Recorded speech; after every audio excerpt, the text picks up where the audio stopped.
హామీని త్వరలోనే నెరవేరుస్తామని మంత్రి తుమ్మల నాగేశ్వరరావు తెలిపారు.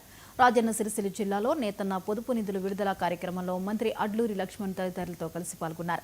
ప్రభుత్వం దగ్గర ఉన్న నివేదిక ప్రకారం 33 కోట్ల రూపాయల మేర నేతన్నల రుణాలున్నాయన్న మంత్రి త్వరలో కేబినెట్లో చర్చించి నిధులు విడుదల చేస్తామని చెప్పారు.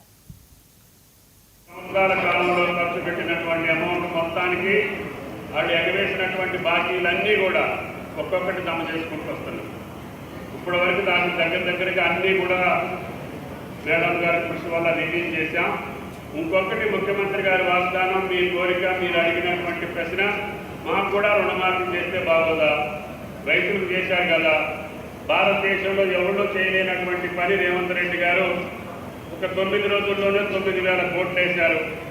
మరి మీ గౌరవాన్ని, మీ మర్యాదని, మీ సంస్కృతిని, మీ సంప్రదాయాన్ని కాపాడే మా చేనేత కార్మికులు అప్పుడు కూడా మీరు చేస్తారా అని చెప్పి ముఖ్యమంత్రిని అడిగితే ఆయన గారు కూడా పెద్ద మనసుతోటి, అమ్మ మీరు కూడా వాళ్ళందరినీ తయారు చేయండి, ఆ లిస్ట్ నాకు ఇవ్వండి, ప్రభుత్వానికి ఎంతమందికి ఎన్ని కోట్లు అప్పు ఉంటే అప్పు తీర్చే బాధ్యత ఈ ప్రభుత్వం చెప్పారు.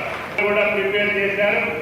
ఆమె గారి లెక్క ప్రకారంగా 33 కోట్లు మీరు బాకీ ఉన్నట్టుగా మా దృష్టికి వచ్చింది. దాన్ని రేపు క్యాబినెట్లో చర్చించి లక్ష్మణ్ కుమార్ గారి సాక్షిగా 33 కోట్లు మీ బాకీ తీర్చే బాధ్యత ఈ ప్రభుత్వాన్ని అని చెప్పి ఈ సందర్భంగా మనం చేస్తాం.